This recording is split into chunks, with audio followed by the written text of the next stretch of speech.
Bueno, muy buenas tardes. Yo les voy a presentar una rápida panorámica, rápida porque intentaré ser muy breve, de lo que pueden ser las líneas principales de innovación en la ingeniería de pavimentos. Quizás antes de hablar de innovaciones propiamente dicho, tendríamos que preguntarnos qué es lo que exigimos a un pavimento. Desde el punto de vista del usuario, lo primero que nos interesa es tener una buena adherencia del neumático al pavimento, es decir, garantizar las condiciones de seguridad de la rodadura y de la circulación. Evidentemente, otras exigencias serían pavimentos lo más silenciosos posibles, exentos de salpicaduras o de reflexiones luminosas que pueden provocar deslumbramientos, por lo tanto, garantizando la comodidad de circulación. Tenemos que fijarnos también en la contaminación, la resistencia a la rodadura, el consumo de combustible, las emisiones de gases de efecto invernadero. Otras condicionantes, probablemente, quizás no de todos, pero sí de algunos pavimentos específicos, serían condiciones de estética e incluso de paisajismo para integrarlos en determinados ambientes naturales y, sobre todo, sostenibilidad. La palabra ya ha aparecido en repetidas ocasiones dentro de este foro y no debemos olvidarnos de ella desde todos los puntos de vista. Sostenibilidad, desde luego, medioambiental, pero también económica, también de durabilidad, social, etcétera, etcétera. En cualquier caso, la mayoría de estas exigencias se alojan en la superficie de los firmes, en la superficie de rodadura. Son las denominadas características funcionales o características de servicio, que unidas a la durabilidad, lo que nos llevan a buscar pavimentos de altas prestaciones. Entonces, ¿cómo llegar a estos pavimentos de altas prestaciones? ¿Cómo innovamos sobre estos pavimentos para que lleguen a tener estas altas prestaciones? En primer lugar, podríamos hacerlo sobre los tipos de mezcla. En segundo lugar, ver cómo los condicionantes ambientales nos influyen o nos afectan a estos tipos de mezcla. Y en tercer lugar, podríamos hablar de la irrupción de las nuevas tecnologías, probablemente tecnologías totalmente ajenas a las mezclas asfálticas, pero que acaban afectándonos a nuestros pavimentos. Hablemos del primero de ellos, los tipos de mezclas asfálticas. En realidad, llegar a estos pavimentos de altas prestaciones ha supuesto una evolución a lo que son las tipologías de mezclas. Hemos pasado de las mezclas densas a las mezclas drenantes surgidas a finales de los 80 para evitar el hidroplaneo, el aguaplaning y reducir el ruido de rodadura. A finales de los 90 fueron las mezclas discontinuas y actualmente, hoy por hoy, hablamos de las mezclas tipo SMA. Probablemente esta evolución ha ido condicionada a la evolución de las granulometrías, desde granulometrías continuas a unas discontinuas más o menos ricas en mortero, más o menos ricas en mástico, que nos han llevado verdaderamente a las últimas mezclas con las mejores condiciones o con las mejores prestaciones funcionales. Evidentemente, la evolución ha ido muy de la mano, muy ligada al desarrollo de los betúneos modificados, probablemente sin los cuales no hubiese sido posible llegar a estos tipos de mezcla. ¿Cómo nos afectan los condicionantes ambientales a estas tipologías de mezclas? Bueno, probablemente todos ustedes han oído hablar del protocolo de Kioto, con el objetivo de reducir las emisiones de gases de efecto invernadero. El concepto de ecoeficacia que definió Takamura en el 2001, en el sentido de evaluar un producto o proceso en términos de ecología y economía, teniendo en cuenta el consumo de materias primas, el consumo de energía, emisiones a la atmósfera, efectos sobre la salud y riesgo de accidentes. Evidentemente, las mezclas asfálticas tienen un poco de todo esto. Consumen recursos naturales, queman combustibles fósiles, hay efectos, hay emisiones, compuestos orgánicos volátiles, hay gases de efecto invernadero, hay ruido, condiciones ambientales y evidentemente trabajamos a alta temperatura. Todo esto probablemente se ha unido, si me permiten decirlo así, en la cumbre del clima de París, que ha venido a confirmar quizás todos estos condicionantes que nos llevan a la exigencia de un desarrollo cada vez más sostenible. ¿Cómo adaptamos las mezclas asfálticas a estos condicionantes? Pues principalmente de dos maneras: reciclando y reutilizando algún tipo de residuo o subproducto y con las mezclas a baja temperatura. Las primeras reducen el consumo de materias primas y reducen el volumen de vertidos, y las segundas reducen el consumo de combustibles y las emisiones de gases. Respecto a la primera, el reciclado, probablemente la tecnología de reciclado más amiga del medio ambiente sea el reciclado en frío con ebulsión. Un pavimento envejecido es fresado en el propio lugar, se adiciona un cierto contenido de emulsión y allí mismo se ejecuta la nueva capa. No hay transporte, no hay calentamiento, no hay vertido, no hay emisiones. Quizás podríamos hablar de las características mecánicas de estas mezclas, pero en cualquier caso no son malas. Si nos vamos al otro extremo, tenemos el reciclado en caliente, donde el mismo material fresado, en este caso es pretratado, es disgregado, es homogenizado y pasa a incorporarse a una planta de fabricación que tiene que haber sido adaptada las plantas discontinuas quizás con dobles tambores, las continuas con tambores concéntricos, o simplemente las convencionales adaptando las líneas de alimentación necesarias para introducir el material fresado. En cualquier caso, los porcentajes de material reutilizado, en este caso de mezclas, pues no son tan altos como las mezclas en frío. En cuanto a los residuos, de este se ha hablado repetidas ocasiones, en este caso con la presentación de la autovía del Olivar, serían las mezclas con polvo de neumático. Desde que la Directiva Europea prohíbe el vertido del neumático entero, pues se han buscado medidas para valorizar y para reutilizar este tipo de residuo. Concretamente, nuestros artículos 542 y 543 del PG3 le dan un uso prioritario siempre que sea técnica y económicamente viable. Otros tipos de residuos, podríamos hablar de las escorias de acería, quizás pensadas en un principio para mejorar la resistencia al deslizamiento, aunque también por sus características térmicas pueden servir para minimizar el efecto de las islas de calor en las ciudades, mezclas con residuos de construcción y demolición, que presentan un buen comportamiento frente a la acción del agua, mezclas con residuos plásticos, la reutilización pues, de los tapones, de los envases, etcétera, etcétera, ha llevado a tramos experimentales donde ya se han ejecutado diferentes obras, o mezclas con residuos de silestone, de las encimeras que previamente triturados y fraccionados adecuadamente pueden incorporarse en la fabricación de las mezclas.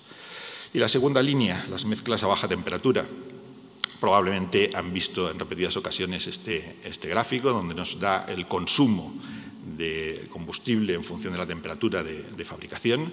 A los extremos tenemos las mezclas en frío, probablemente las que apenas hay calentamiento, por lo tanto apenas hay consumo de combustible, y en el otro extremo las mezclas en caliente a elevadas temperaturas con un alto consumo de combustible.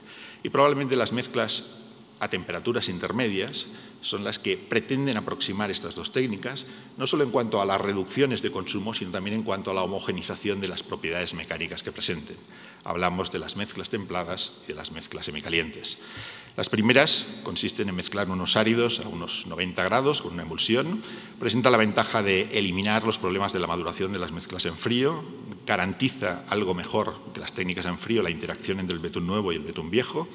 Y las mezclas semicalientes pues, se pueden conseguir a base de técnicas de espumación, en las cuales se inyecta una pequeña cantidad de agua al betún caliente que la hace expandir, aumentar su volumen y por tanto facilitar la envuelta, o bien mediante aditivos que permiten rebajar la temperatura de fabricación en 30 o 40 grados.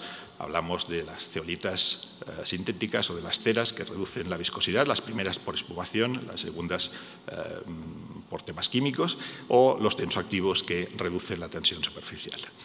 Les presento diferentes patentes o tecnología que recogen estas mezclas semicalientes. Probablemente la primera, la One Foam, donde se introduce un betún blando y otro duro, espumado en diferentes fases y por lo tanto hay las dos líneas de entrada de los materiales. Las mezclas de baja energía, donde de alguna manera se introduce el árido grueso premezclado con un betún en caliente, en la cual se mezcla además con una arena húmeda. Ese contacto de la arena húmeda con el betún caliente lo hace espumar y por tanto favorece la envuelta del material más fino. El asfalmín, la adición de una zeolita que desprende hasta un 20% del agua de cristalización sin modificar su estructura y por lo tanto con esta agua al entrar en contacto con el betún caliente pues lo hace espumar, puede incorporarse a través de pequeños silos o pequeñas tolvas que se ajustan a la planta.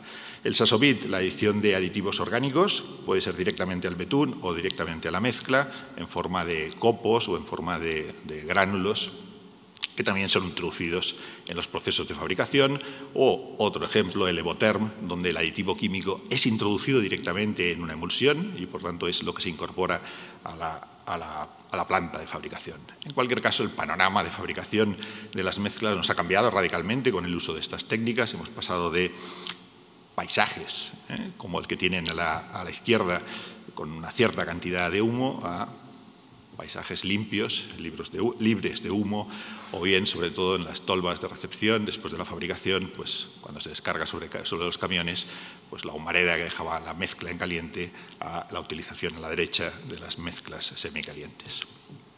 Y finalmente, ¿qué hay de las nuevas tecnologías, a las que me he referido diciendo de que no tienen nada que ver con las mezclas asfálticas, pero que nos acaban afectando a las mezclas asfálticas?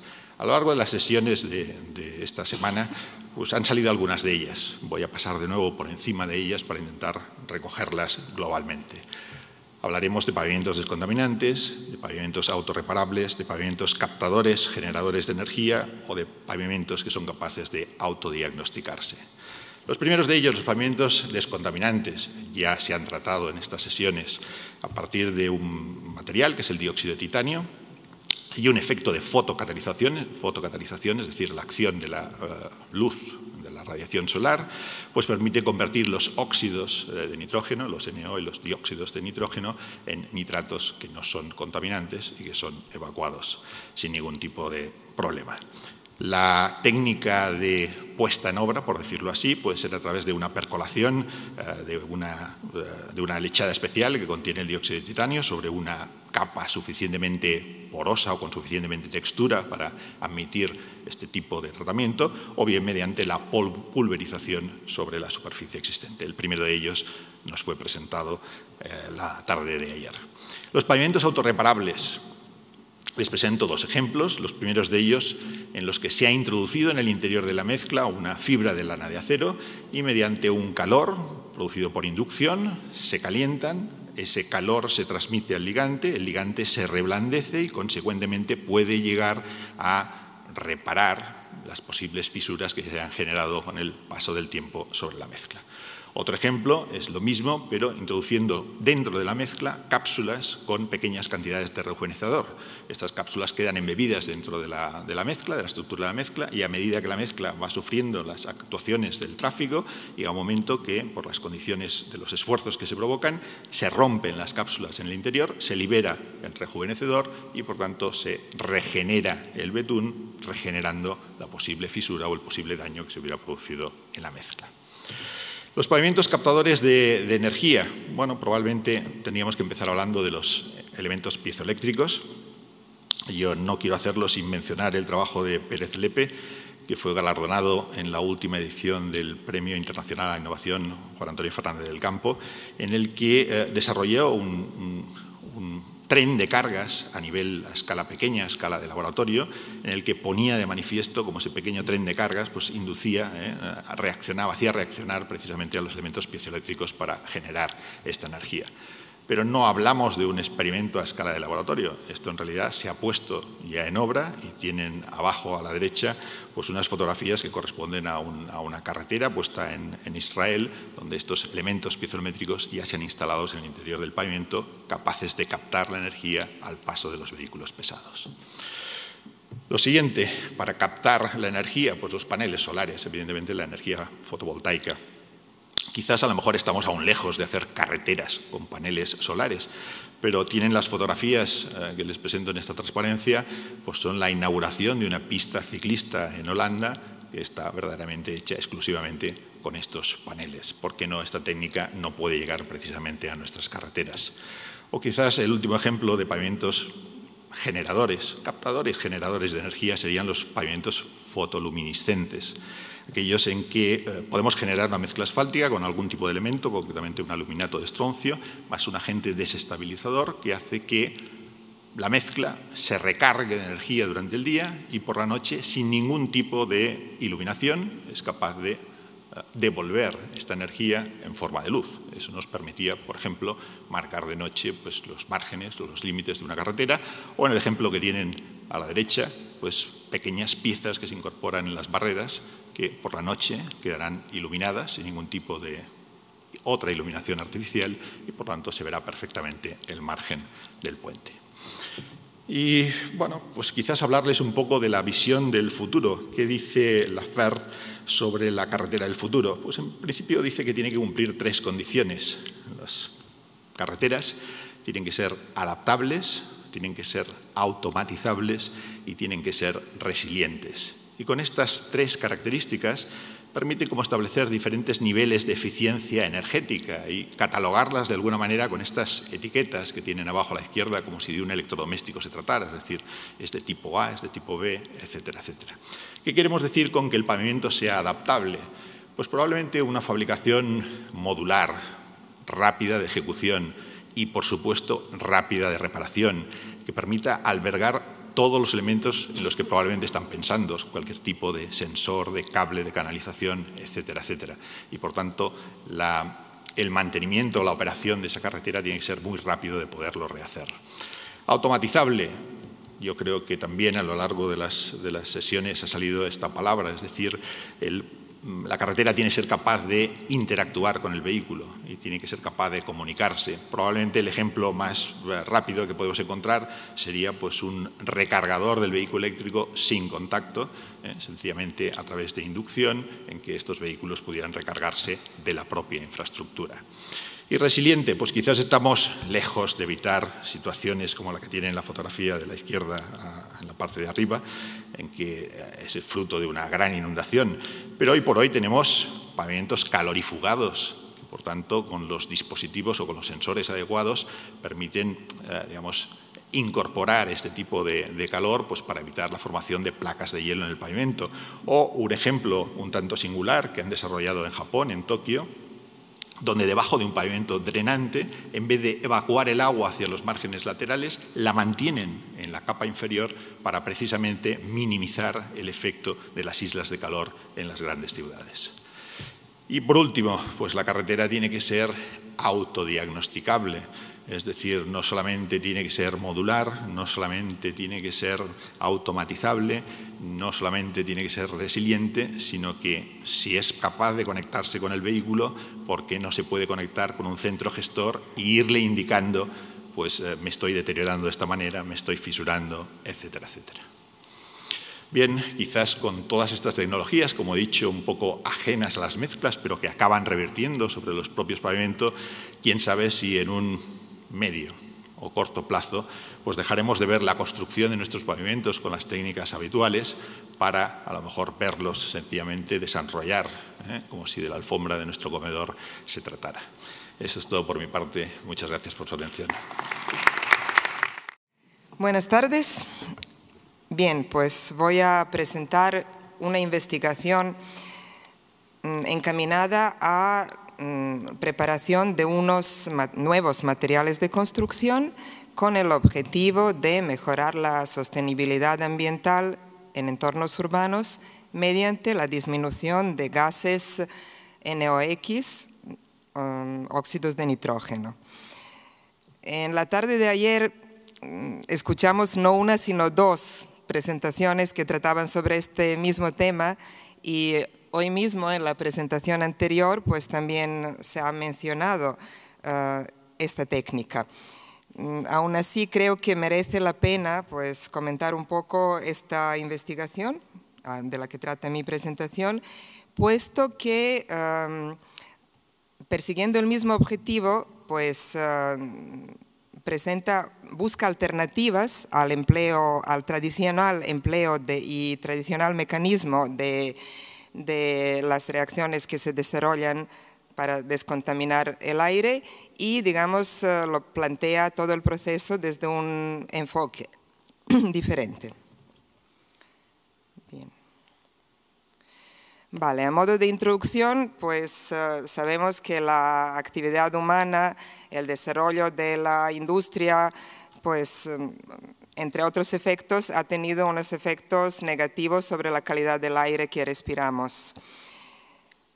Ha aumentado la concentración de gases nocivos en el ambiente y además del dióxido de carbono, uno de los más nocivos y con más concentración en el aire en los entornos urbanos son los óxidos de nitrógeno, de manera genérica llamados NOx.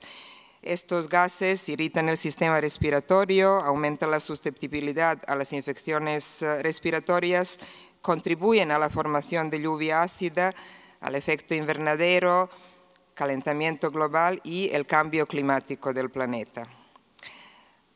También están presentes en el aire los hidrocarburos y compuestos orgánicos procedentes de la combustión incompleta de los combustibles y estos compuestos orgánicos reaccionan además con los óxidos de nitrógeno produciendo ozono en las capas bajas de atmósfera que también tiene solamente efectos negativos tanto a la salud de los individuos, de la salud humana, como a pues, efectos generales sobre el ambiente, degradación de masas forestales y el cambio, y en definitiva, pues otra vez cambio climático, ¿no? Por lo tanto, es necesario enfocar nuestra atención y nuestras investigaciones a tratar de disminuir estas emisiones y también, pues una vez emitidas, tratar de alguna forma de intentar disminuir su concentración en el aire. En cuanto a la distribución por sectores, pues el transporte es el mayor emisor de óxidos de nitrógeno con un porcentaje de más de 70% en cuanto a, digamos, totalidad de la masa del aire, ¿no? Hemos dicho que hablamos genéricamente de NOx, NOx, óxidos de nitrógeno. En estado gaseoso, en el aire que respiramos fundamentalmente están presentes monóxidos y dióxidos de nitrógeno, que cuando, digamos, reaccionan y forman compuestos sólidos, pues pueden ser eliminados del aire, que ahora veremos cómo ocurre. Por lo tanto, las bases de partida que inspiran y guían la investigación son, pues, que el hecho, digamos, absolutamente aceptado por todos, que respirar el aire limpio y sin riesgos para la salud es un derecho inalienable de todo ser humano, que la degradación de la calidad del aire es consecuencia de la propia actividad humana y de la emisión de contaminantes a la atmósfera, y que dentro de esta actividad humana el transporte, las emisiones de los medios de transporte son uno de los focos principales de la emisión de contaminantes, siendo uno de los más nocivos, pues, los óxidos de nitrógeno. Bien, pues como ya he mencionado antes, además de seguir investigando y desarrollar, pues, las políticas encaminadas a la mejora de la eficiencia tanto energética como medioambiental de los medios de transporte, es necesario también, pues, realizar investigaciones para tratar de mejorar la calidad del aire una vez, digamos, emitidos ya o realizadas estas emisiones. Se conoce que es posible que los gases contaminantes NOx resulten captados mediante una reacción fotoquímica en presencia de la luz solar y un adecuado catalizador y atrapados en la superficie de un sustrato, creando de esta forma unas grandes superficies o grandes lienzos descontaminantes en nuestras ciudades, en las superficies construidas, que además de su función primaria sirven también para limpiar el aire. Esta reacción química se llama fotocatálisis, es conocida, ya se ha tratado en las presentaciones anteriores en estas mismas jornadas, y como hemos dicho, necesita la presencia de la luz solar y la presencia de un catalizador, fotocatalizador, un compuesto que permita que se desencadene la reacción química.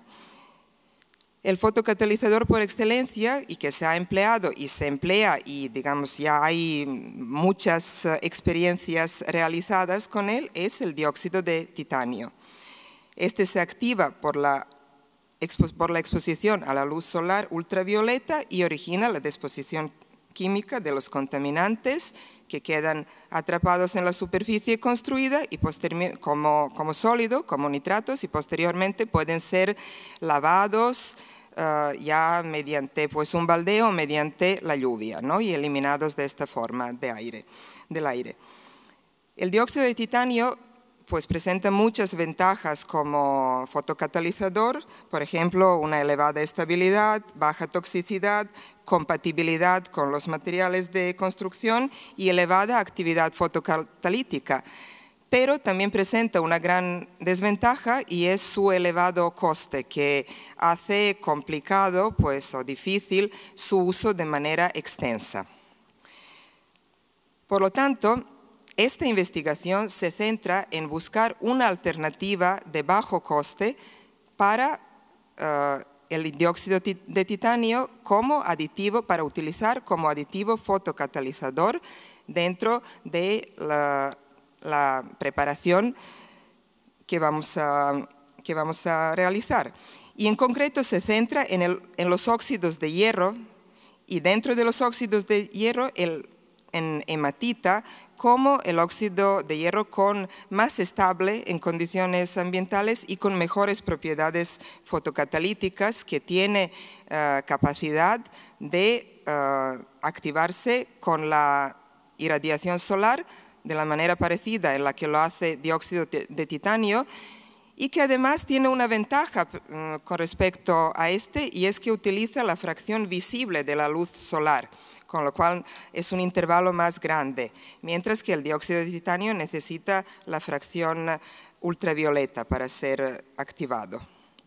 Bien, dentro de la investigación también se estudiará el tándem, el uso combinado del dióxido de titanio hematita para ver la interacción y tratar de mejorar la eficiencia de ambos. Otro enfoque interesante y que presenta realmente innovación de esta investigación es que para obtener el óxido de hierro hematita se estudia la valorización de residuos industriales con propiedades fotocatalizadoras. Estos residuos, pues después de tratamiento y su adecuada transformación, se utilizan como aditivos de bajo coste para incluir en la formulación de morteros secos que posteriormente van a ser utilizados como materiales de pavimentación. Bien, el proyecto de investigación ha sido realizado entre abril 2012 y abril 2014 liderado por la Universidad de Córdoba, siendo el investigador principal profesor Luis Granado Sánchez, con la participación de la empresa colaboradora Grupo Puma y gestionado por la Agencia de Obra Pública, en el marco del programa FEDER. Por lo tanto, los objetivos de este proyecto de investigación son la preparación de un material de construcción, un mortero seco, para ser utilizado como mortero de pavimentación, que actuará como material descontaminante para disminuir los óxidos de nitrógeno en la atmósfera y mejorar las condiciones de habitabilidad de esta forma de nuestras ciudades. Como segundo objetivo es obtener el aditivo fotocatalizador mediante el empleo de residuos con alto contenido en óxidos de hierro, para de esta forma conseguir otro beneficio medioambiental, que es el reciclado de materiales, la reutilización de los residuos industriales y, por lo tanto, disminución de los vertidos, con además la ventaja de disminuir los costes asociados a la gestión de los vertidos. Bueno, pues ahora brevemente voy a explicar el desarrollo de la investigación sin detenerme en muchos detalles. Como primera fase, o como un primer paso, pues se estudiaron de manera bibliográfica una gran variedad de actividades industriales que generan un residuo rico en óxido de hierro. Aquí podemos ver algunos ejemplos. Por ejemplo, limpieza mediante arenado de embarcaciones o corte de granito. Y a la vez el Grupo Puma fue el encargado de realizar, proponer diferentes fórmulas de un mortero base que después será utilizado para adicionarle el residuo y de esta manera formar un mortero descontaminante. Se realizaron un total de 8 formulaciones que vemos aquí, con distintos tipos de árido e inicialmente con cemento blanco, que ha sido pues la base de la investigación, aunque después se realizó también una pequeña, digamos, una mini investigación con el cemento gris. Se trata entonces de crear un mortero de pavimentación de alta resistencia mecánica y alta resistencia a abrasión. De entre los posibles residuos se seleccionan al final 2 para su posterior investigación. El residuo procedente del arenado utilizado en las operaciones de la limpieza de superficie externa de los barcos en los astilleros, que denominamos RLB, residuo de limpieza de barcos, y que contiene aproximadamente un 60% de hematita. Y el residuo procedente de tratamiento de acero en la laminación de acero, RTA, residuo de tratamiento de acero, cuyo contenido en hematita es aproximadamente de un 44%. Aquí vemos las curvas granulométricas, digamos, del residuo en su estado inicial. Los residuos fueron suministrados por la empresa Gamasur, FCC Ámbito, de manera desinteresada como su contribución a la investigación. Nada más recibirlos se realiza pues, una primera adecuación mediante su cuarteo y secado durante 24 horas a 110 grados centígrados. Se realiza una completa caracterización mineralógica y después unos tratamientos mecánicos y térmicos. Mecánicos con el objetivo de homogeneizar y disminuir el tamaño de las partículas y de esta forma favorecer la interacción con el oxígeno, y térmicos con el objetivo de también pues, aumentar al máximo la proporción de la fase hematita, puesto que es la más estable a altas temperaturas. Por lo tanto, se realizan muestras mediante molienda mecánica durante 12, 16, 20 y 24 horas, y después estas moliendas se calcinan a 600, 750 y 900 grados centígrados durante 1, 4, 8 y 12 horas. Después pues, se realiza los ensayos por difracción para determinar el contenido en hematita.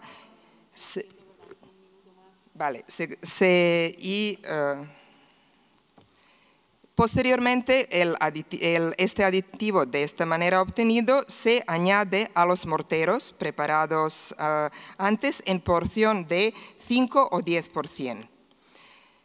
Una vez estos morteros que se han formado, en cuya composición se ha añadido el mortero, pues también se ensayan sus características mecánicas para asegurarnos que siguen cumpliendo los requerimientos iniciales. Se realiza primero unos ensayos para determinar la capacidad autolimpiante y después el ensayo para determinar la capacidad descontaminante del mortero, mediante un ensayo en una cámara de cuarzo en el que se introducen gases, digamos el aire con una concentración determinada de gases NOx, y se mide, durante el ensayo dura 40 minutos, y se mide la concentración, se conoce antes y se mide la concentración después del ensayo. Aquí vemos los gráficos, a modo de ejemplo aquí está un gráfico donde se ve que se alcanzan unos niveles satisfactorios de degradación de gases NOx, y como conclusión simplemente pues, podemos destacar que los residuos ricos en hierro permiten diseñar los morteros con buena eficiencia fotocatalítica sin alterar sus propiedades para ser usados como morteros de pavimentación. Y también que el uso combinado de los aditivos fotocatalizadores procedentes de residuo y el dióxido de titanio permiten pues, un mejor aprovechamiento y una mejor eficiencia pues, de toda la mezcla. Pues muchísimas gracias por su atención. Gracias, Maika. En primer lugar, pues, agradecer a la AEC y a la Junta de Andalucía pues, el que me hayan permitido pues, a mí presentar el proyecto Life Soundless. El proyecto es un proyecto que está financiado en el marco del programa LIFE. Es un proyecto que coordina la Dirección General de Infraestructuras de la Junta de Andalucía y participamos dos empresas dentro del consorcio. La Fundación Cidaut, que como veremos pues tiene como objetivo principal todo lo que es la caracterización acústica de pavimentos, y la empresa IFAS para el diseño de mezclas sonorreductoras, porque aunque no lo he dicho, pues el proyecto Live Sound LED tiene como objetivo lo que es el diseño de un pavimento sonorreductor de alta durabilidad y de altas prestaciones acústicas, e incorporando materiales reciclados. Entonces, los objetivos del proyecto, como he comentado, pues se enmarca dentro del programa LIFE, que es el programa de financiación europea para el medio ambiente y acción por el clima, y tiene como objetivo principal lo que es la mitigación de la contaminación acústica en origen, relacionada con el tráfico rodado. Para ello, digamos, se basa en dos patas. Por un lado, el diseño de las mezclas sonorreductoras y, por otro lado, la caracterización acústica de los pavimentos. De tal forma que, por eso, el consorcio tiene, pues está el promotor la Junta de Andalucía, porque al final las carreteras son propiedad de la Junta de Andalucía, y para la caracterización acústica una empresa del ámbito de la monitorización acústica, y luego una empresa de diseño.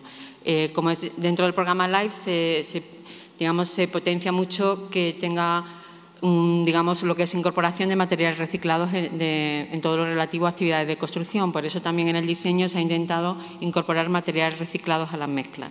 Y lo que era también importante era, un poco también por lo que era la sostenibilidad, que esas nuevas mezclas tuvieran una durabilidad semejante a la de las mezclas convencionales. No tiene sentido hacer una mezcla que reduzca mucho el ruido, pero nos dure menos que una mezcla convencional, porque al final, pues, digamos que la sostenibilidad se queda comprometida, la sostenibilidad global de la solución. Las actividades del proyecto, pues bueno, son varias actividades. En el primer momento, unos estudios previos de los tramos de demostración. Cuando planteamos el proyecto a Europa, tuvimos que proponer dónde íbamos a actuar. Se propuso unos tramos y luego, ya una vez concedido lo que es la financiación, pues teníamos que hacer los estudios previos en esos tramos. Luego entraré más en detalle en ello. Otra actividad era el diseño de mezclas sonorreductoras, y luego ya lo que es la ejecución de los tramos pilotos, la monitorización acústica de esos tramos para ver de verdad la ganancia que vamos a obtener, o sea, poder comprobar que efectivamente estas soluciones pues cumplen para lo que los queríamos. Y luego la evaluación del impacto del proyecto, tanto socioeconómico como ambiental, que es un requisito de todos los proyectos LIFE. O sea, en todos los proyectos LIFE se exige esta evaluación. Y luego acciones de comunicación y divulgación, que también le da muchísima importancia Europa a todo aquello que se financie con fondos europeos. Y de hecho, el estar aquí hoy pues es una de las actividades también de diseminación de este proyecto. Actualmente hemos terminado ya las dos primeras fases, estamos a punto ya de ejecutar los tramos pilotos. Los estudios previos de los tramos, bueno, pues los tramos seleccionados que se propusieron a Europa fueron dos tramos. Estábamos buscando que fueran, digamos, dos carreteras distintas, de distinta tipología, de distinta IMD, distinta población afectada y distinta velocidad, sobre todo para comprobar pues bueno, la efectividad en una u otra carretera. Se eligieron dos tramos, los dos en la provincia de Sevilla, uno que es la 8058, que es en Sevilla-Coria. Quien sea de la zona, pues a la altura del puerto de Gelbe, con una velocidad de 50 km/h y una IMD en torno a 30.000. Y luego la Sevilla-Utrera, a su paso por Montequinto, es un tramo más largo de 800 metros, casi, bueno, quien sea de la zona, desde que se pasa la pasarela del metro hasta que empiezan las pantallas de antirruido, que ahí ya subiendo ya un poco la cuesta. Bueno, 80 km/h, la velocidad de referencia y una IMD de 80.000. Eso en cuanto a los tramos seleccionados. Luego, paralelamente se hacía el diseño de las mezclas sonorreductoras, se evaluaron lo que es la contaminación acústica actual, o sea, para ver si los tramos que habíamos pensado en su momento pues tenía sentido. ¿Por qué? Porque lo que nos interesaba era ver que el ruido predominante fuera el ruido de rodadura, puesto que lo que íbamos a actuar es con un pavimento sonorreductor. Si una vez que se analiza el ruido, que se hacen medidas in situ, se comprueba que la fuente principal del ruido no es la del pavimento, es pues, a lo mejor la debida al tráfico, pero por embotellamientos o porque pasa un tranvía cerca o por cualquier otra razón, no tenía sentido gastarnos el dinero en hacer un pavimento sonorreductor si no íbamos a reducir el ruido, porque la fuente principal no era la del pavimento, ¿no? Entonces, por eso se hizo una evaluación acústica actual, de lo que tenemos en la actualidad, antes de ponernos a hacer más cosas. Entonces, se partieron de los mapas de ruido que tiene la Junta de Andalucía, de todo el análisis de población expuesta, que todo eso estaba en poder de la Dirección General, y luego pues si existían quejas o no, y aparte CIDAD pues, hizo una campaña de mediciones para ver el sonido ambiente. Hizo también campañas de medición de ruido de rodadura, pero luego veremos una foto de cómo se mide el ruido de rodadura ya in situ, ¿no? En el propio coche. Y luego también, como muchas veces también el ruido generado depende mucho de la superficie del pavimento, pues se hizo también una caracterización superficial, o sea, una caracterización pues superficial de cómo estaban pues la superficie del pavimento en cuanto a iris y macrotextura. Estos son los estudios, bueno, este es el primer tramo en la Sevilla-Coria, y aquí vemos, no sé si esto... Sí, bueno, es que si hago así, no sé, bueno, ahí se ve, ¿no?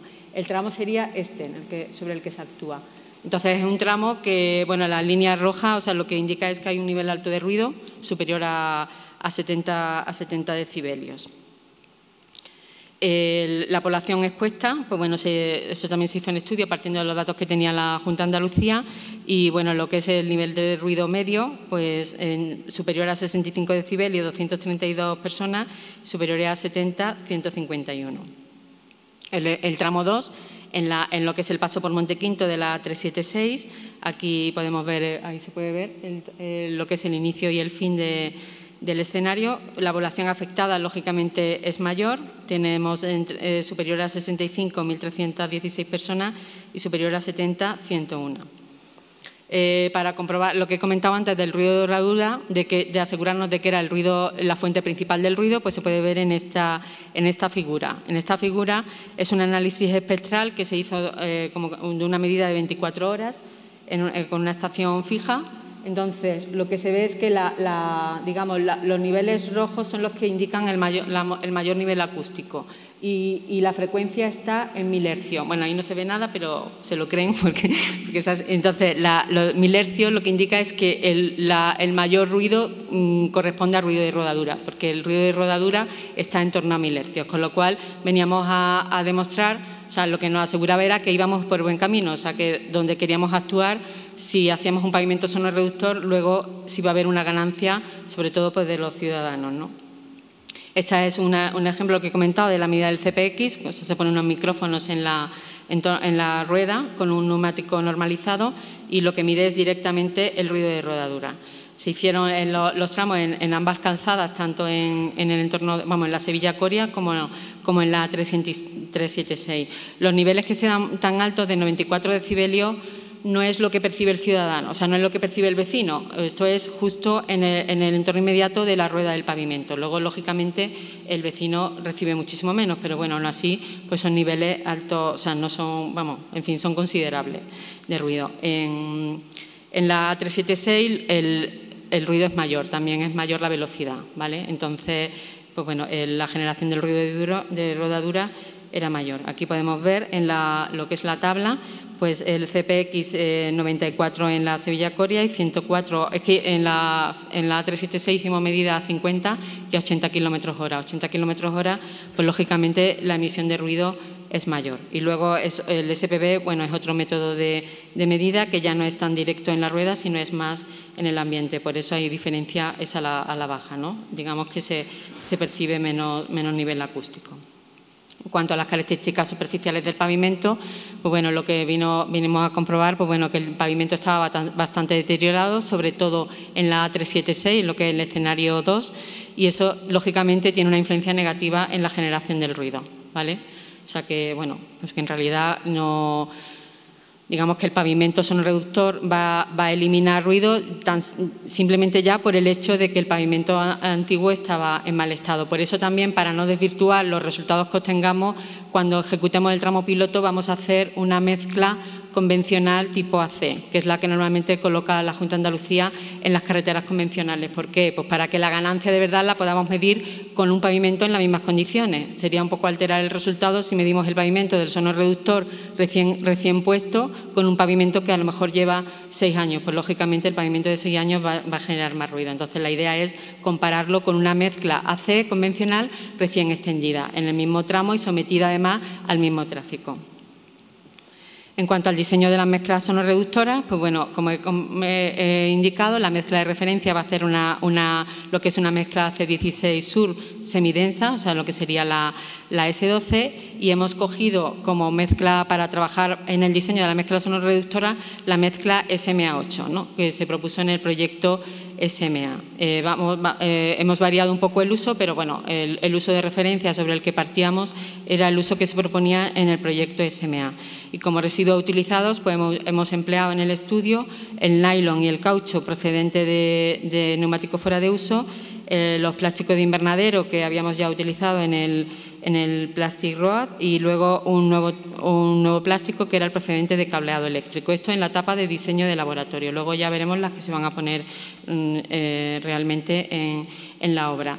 Bueno, las variables en el diseño de la SMA pues, fue sobre el porcentaje de residuos empleados, o sea, lo que se estudiaron 18 mezclas, pero eran todas variando, o sea, o variábamos el porcentaje de residuo empleado o variábamos el contenido de betún o la curva granulométrica, ¿no? En el fondo, bueno, no voy a entrar, comentar que todo esto se va a ir publicando en la página web del proyecto, que cuando tengamos el primer tramo ejecutado y las primeras mediciones de ruido haremos una jornada dedicada exclusivamente al proyecto, pues para dar a conocer los resultados. Entonces entraremos más a fondo en este tema, ¿no? Pero bueno, hicimos todos los estudios que nos permitan caracterizar mecánicamente la mezcla.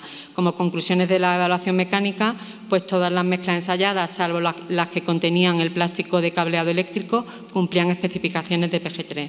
Las del cableado eléctrico nos daban unas deformaciones muy elevadas y las tuvimos que desestimar. Y luego las de mejor comportamiento en PG3 pues son las que incorporan el 1,5% de polvo de caucho con 6,5% de betún, y luego las otras mejores también las que incorporaban el 0,5% de fibra de nylon. Luego ya la última fase era el análisis del comportamiento acústico. O sea, por un lado teníamos que bien, desde el punto de vista mecánico las mezclas cumplían, pero lo importante no nos podemos olvidar que es la reducción del ruido. Entonces vamos a ver cómo es la evaluación acústica, ¿no? Entonces, para cada tipo de mezcla, de esas 18, pues hicieron ensayos de impedancia mecánica y macrotextura y ensayos de absorción acústica. Todos estos ensayos los hizo CIDAUT en su laboratorio. No se ve nada, porque aún a mí me cuesta aquí verlo, pero bueno, lo que es absorción acústica, ninguna mezcla tenía absorción acústica, ya lo sabíamos de la experiencia del proyecto SMA. No son mezclas drenantes, con lo cual las únicas mezclas que absorben el ruido son las mezclas drenantes. La otra cosa es las mezclas que generan menos ruido. Por eso nosotros las mezclas drenantes son fonoabsorbentes porque absorben el ruido. Las mezclas SMA son sonorreductoras, generan menos ruido. No quiere decir que lo absorban, pero sí que la rueda al desplazarse genera menos ruido. Al final, el ensayo que nos dio la clave para elegir las mezclas desde el punto de vista acústico era el ensayo de impedancia mecánica. Entonces, bueno, finalmente las que se han elegido tras el análisis de la evaluación tanto mecánica como acústica, pues han sido estas, que son las que se van a poner en la obra y sobre las que se va a hacer el seguimiento. El seguimiento se va a hacer durante 2 años, campañas cada 6 meses.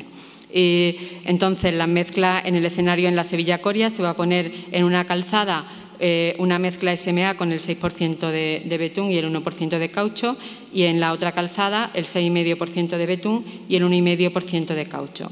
Y en la A376 se va a hacer en la vía de servicio, una vía de servicio que tiene el mismo tráfico que la calzada convencional, pero bueno, es vía de servicio porque es toda la incorporación y salida de Montequinto. Se va a poner la fibra con una SMA8 con 0,5% de nylon. En una de las calzadas, yo creo que ahora mismo no me acuerdo, pero yo creo que es la que va hasta las pantallas, se va a hacer con el 1% de plástico reciclado. Todo esto era de las mezclas que nos han salido mejores acústicamente. Y luego la mezcla en la otra calzada, ya de dirección Sevilla, se va a mezclar 0,5% de caucho y 0,5% de plástico. Y luego la mezcla de referencia, que va a ser la C16 Sur, o sea, lo que es la S12 antigua.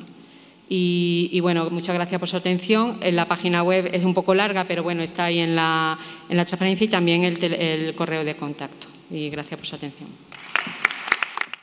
Pues cuando quiera. Muchas gracias, Maika. Muy buenas tardes a todos, a los 30 o 40 valientes que aguantáis aquí todavía y a los que nos están viendo en streaming. Y, por supuesto, a la Asociación Española de la Carretera por la organización de esta Semana de la Carretera y bueno, por habernos invitado a que estemos hoy aquí con ustedes. Bien, betunes modificados con polímero por reticulación química. Algo muy novedoso, ¿no? De lo cual no han oído hablar ustedes nunca, ¿verdad? Los que me conocen, pues ahora mismo estarán pensando, uno, o este se ha terminado de volver tonto con la cosa de Twitter, o dos, como ha entrado un nuevo director de asfaltos en Repsol, pues le ha engañado, Jaime Alcón le ha engañado y le ha dicho que esto es súper novedoso. Bueno, lo segundo, ya les digo yo claramente que no, que Jaime no se deja engañar así como así, aunque a lo primero no lo descarto, ¿no? Bien. Son muchas las jornadas, los eventos que ha habido este año, quizás excesivos, y yo he creído que era un buen momento para pararnos un poco en la cosa de la innovación y hacer algunas reflexiones, ¿no? Y esa es la intencionalidad que tiene mi presentación hoy, ¿no? Seguramente sean mucho más interesantes las intervenciones que hemos tenido y que vamos a tener posteriormente a mí, pero sí quería, con un poco de pausa, que hiciéramos alguna reflexión en cuanto a la innovación.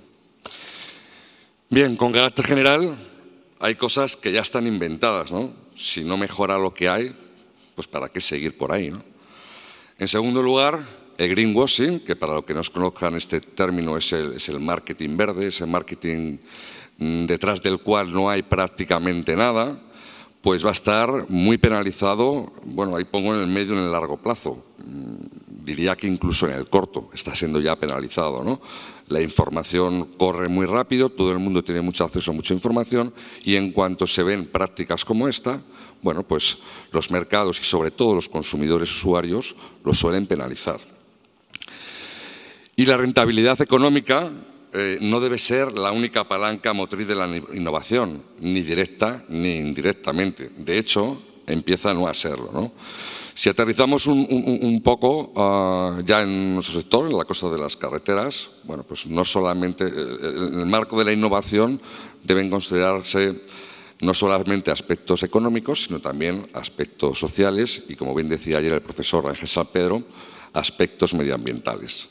Yo cuando preparaba esta intervención, pues bueno, pues a uno le gusta informarse de lo que hay escrito y no pude rescatar este artículo que pongo aquí, tuve que pedir el favor al profesor Miguel Ángel del Val, porque allá en el 2010 me llamó mucho la atención este artículo que se titula Algunas reflexiones sobre investigación, el desarrollo y la innovación en carreteras en España, que fue escrito puedo hacer perfectamente publicidad porque es la revista Carreteras, que además es de la asociación que edita la propia Asociación Española de las Carreteras, concretamente el número 170 y que les invito a que lo lean, ¿no? Como decía también Ángel San Pedro, los artículos de Miguel Ángel se puede estar más de acuerdo o no tan de acuerdo, pero desde luego son imperecederos en el tiempo, ¿no?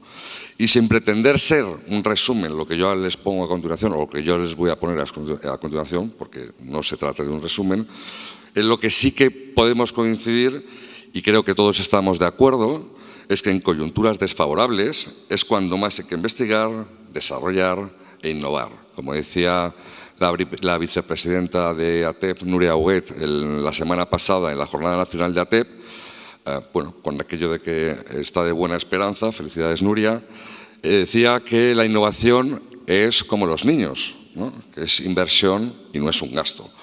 Cuando tengan 12, 13 años sus hijos como los míos y vean lo que comen, veremos si sigue diciendo lo mismo, pero desde luego como ejemplo nos vale muy bien, ¿no? Hace 15, 20 años, bueno, pues la I+D en carreteras en España era algo bastante de aquella manera, de andar por casa, ¿no? Algunas empresas hacían algunas cosas, pero no con el concepto que tenemos instalado actualmente. Desde hace 10 años, especialmente con la formación de la plataforma tecnológica de la construcción y en lo nuestro la plataforma tecnológica de la carretera y con la creación del consorcio Fénix, que fue un hito importante en investigación en carreteras en este país, luego han venido algunos más, bueno, hemos dado un paso adelante. La unión hace la fuerza, y eso yo creo que es evidente, pero aún en estos consorcios, bueno, pues todavía cada uno vela o mira exclusivamente por sus intereses, ¿no?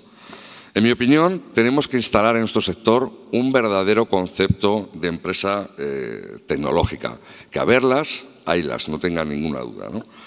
Lo primero, no financiada con subvenciones, sino que tengan recursos propios, y no especialmente los materiales, sino sobre todo los recursos humanos, ¿no? Si yo tengo un exceso de capacidad, quito un depósito y no pasa nada. Si yo necesito capacidad, monto un depósito y bueno, son euros, ¿no? Si hay que reponer a cualquiera de los señores que están en esta mesa hoy sentados y otros que no están, pero que seguramente sus nombres les vienen a la cabeza, quizá eso no sea tan sencillo. Huir del concepto a rentabilidad, de rentabilidad a corto plazo, ¿no? Bueno, nosotros es evidente que ni vendemos iPhones ni Coco Chanel número 5, ¿no? Esto creo que está claro, ¿no? No se nos puede pedir que cada año vengamos aquí y que contemos una cosa diferente, porque es inviable, ¿de acuerdo?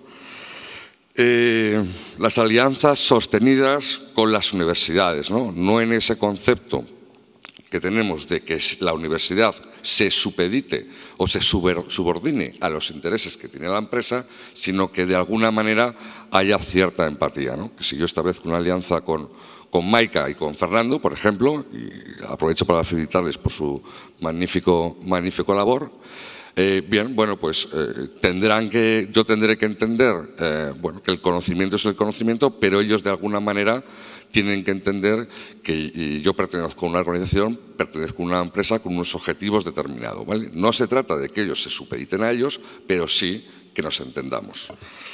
Y para finalizar, amigos de la Administración, bueno, si entramos de prueba, no hay innovación, claramente no hay innovación, ¿no? Y no es precisamente la Junta de Andalucía una administración sospechosa de no habilitar para ello, pero con carácter general esto no se habilita, ¿no? Precisamente hace un par de semanas hemos podido leer hasta 35 trabajos de innovación en carreteras con motivo del premio Juan Antonio Fernández del Campo, maravillosos, estupendos, y la mayoría, ¿verdad, Vicente?, adolecían de tramos de ensayo que realmente vinieran a justificar todo aquel buen trabajo que se había hecho previamente a nivel teórico y a nivel laboratorio. Bien, entrando ya en los firmes, que es de lo que uno se supone que medio sabe, ¿no? Yo me pregunto, ¿la carretera ha resuelto todos sus problemas? Yo creo que no, y no estoy hablando de inversión, no estoy hablando de inversión en conservación. Yo creo que todos los problemas técnicos o tecnológicos asociados a la carretera no están solucionados y nos vamos a poner a solucionar los de otros sectores. Bueno, esto es muy altruista y está muy bien, pero señores, resolvamos primero nuestros problemas y una vez que los tengamos resueltos, veamos si tenemos capacidad para resolver los de otros. Ayer se dijo que el objetivo de una carretera es que cuanto más neumáticos de uso tenga, mejor. Bueno, yo creo que esa parte cuando iba a clase con Miguel Ángel, la verdad es que me lo perdí porque yo creía que los firmes cumplen una labor crítica especialmente en lo relativo a su funcionalidad, ¿no? Seguridad y confort estrechamente interrelacionadas que, en mi opinión, no deben comprometerse bajo ningún concepto, ¿no? Y en ese sentido nos solemos apoyar en las especificaciones, sobre todo si nos vienen bien, ¿no? Las especificaciones hay que decir que en España no siempre responden o dan una respuesta absoluta a la eficiencia. Para empezar, porque en la medida que estamos metiendo materiales nuevos, los ensayos que caracterizan el comportamiento de dichos materiales, pues probablemente son diferentes. Por lo tanto, yo no digo que se obvien, pero al menos que se marquen, ¿de acuerdo? Y aquí, que también lo ha mencionado Rodrigo, les traigo el ejemplo que hablaba de Holanda, ¿no? De las carreteras de plástico modular, ¿no? Lo que habló ayer María José, que bueno, pues no estamos hablando de eso. Y bueno, pues estas cosas en Internet funcionan muy bien, tienen muchos retweets, en Facebook son muy virales y demás, ¿no? Y a mí me llamó la atención la contestación ante esta publicación de un señor que no está vinculado para nada a nuestra profesión y que, como no se ve desde ahí, lo voy a leer, ¿no? Y decía: ¿qué nivel de desgaste tienen tales superficies con el rodamiento de los neumáticos? ¿Qué impacto medioambiental y de salud pública pueden tener la dispersión de las partículas en suspensión? ¿Hay algún ensayo que aporte estos datos? Hasta que no se vean, principio de precaución. Bueno, pues me pareció una reflexión muy sensata de las pocas que se suelen hacer, dicho sea de paso, en Internet, ¿no? Y que he querido traer a ustedes. Bien, hablando de betunes modificados y de ligantes, bueno, pues un pelín de recordatorio, porque esto estoy completamente seguro de que ustedes lo saben.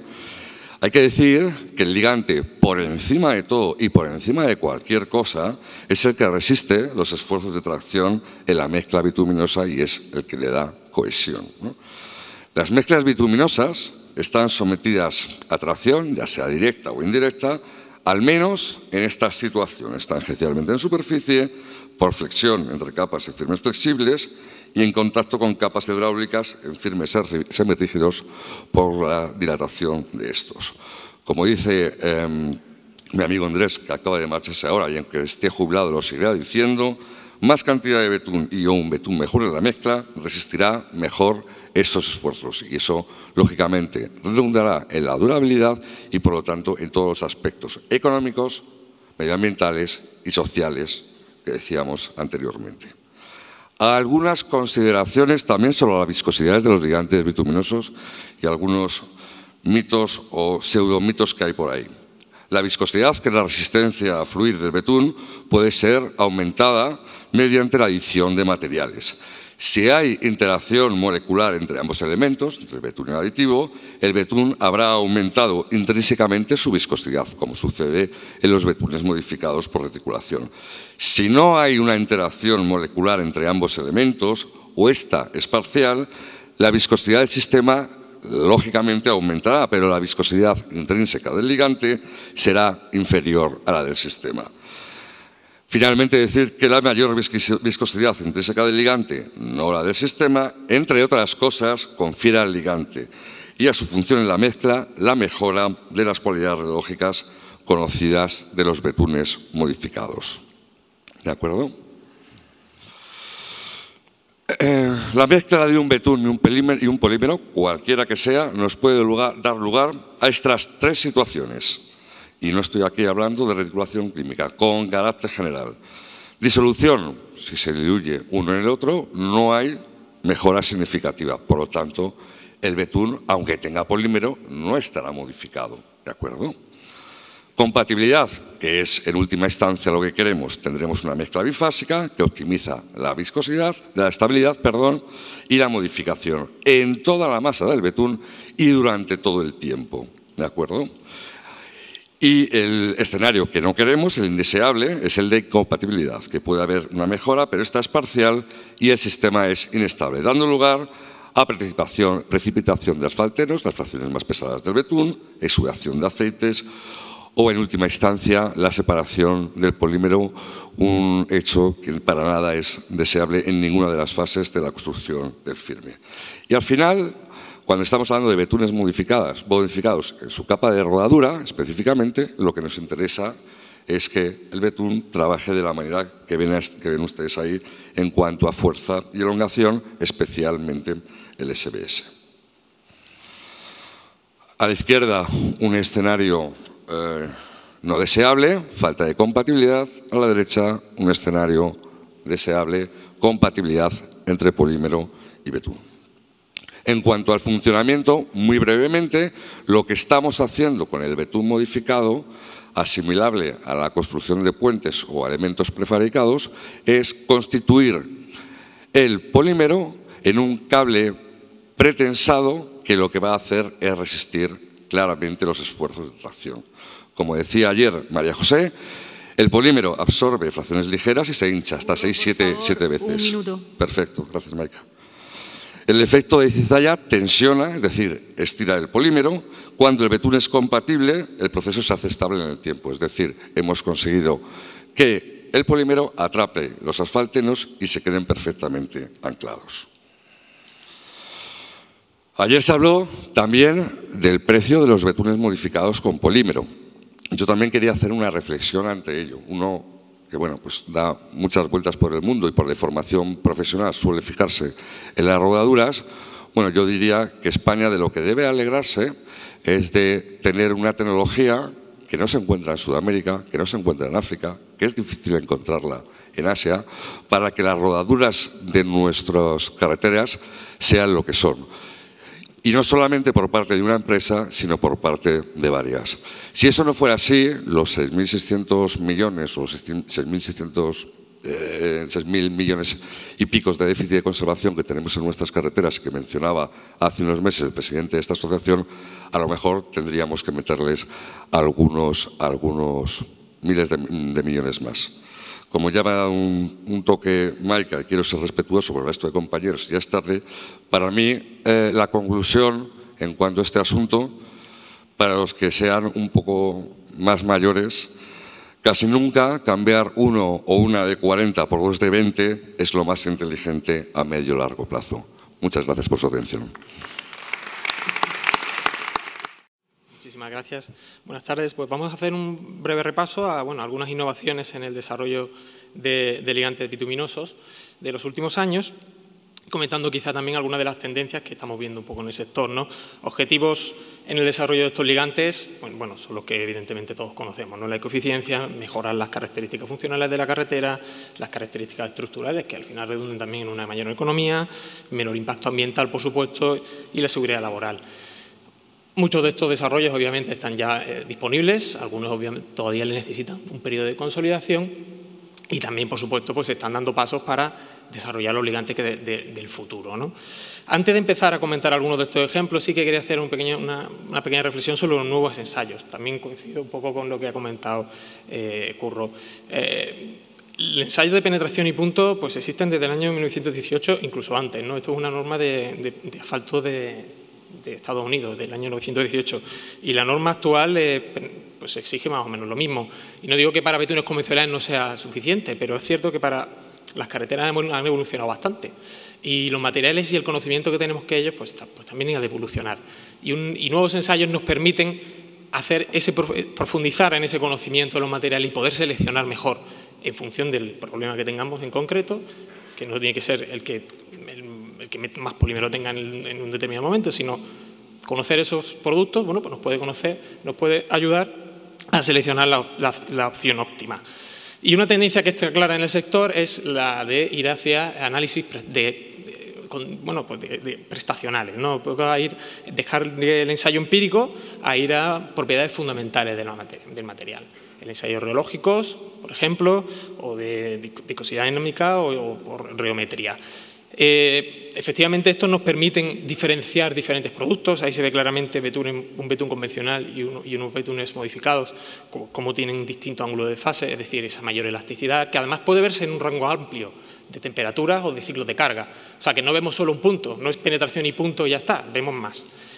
El ensayo como el Multi-Step Critical Recovery Test va a ser incluido en las normas de betún modificado que están trabajándose ahora mismo. Ahora mismo se está preparando la revisión de esta norma y este ensayo forma parte del cuadro de propiedades fundamentales que tendrán que cumplir los ligantes bituminosos. Evidentemente se le va a prescribir a los betunes modificados con polímero, que es donde tiene sentido, ¿no? Porque para un betún convencional pues quizá no.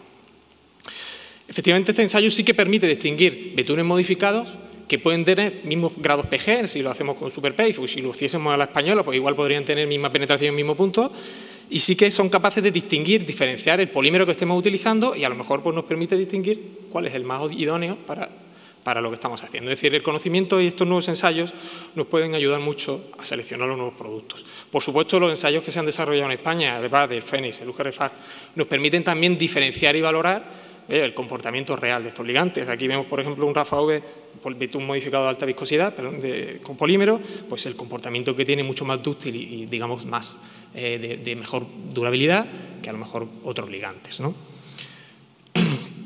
Entonces, viendo ahora unos cuantos ejemplos de ligantes o de desarrollos enfocados a cada uno de los objetivos que hemos marcado, pues tenemos, por ejemplo, los betunes modificados, evidentemente. Nos permiten desarrollar nuevas propiedades, mejores prestaciones y nuevas mezclas. Ahora las BBTM pues son, digamos, el estándar ya en las carreteras de mayor tráfico, ¿no?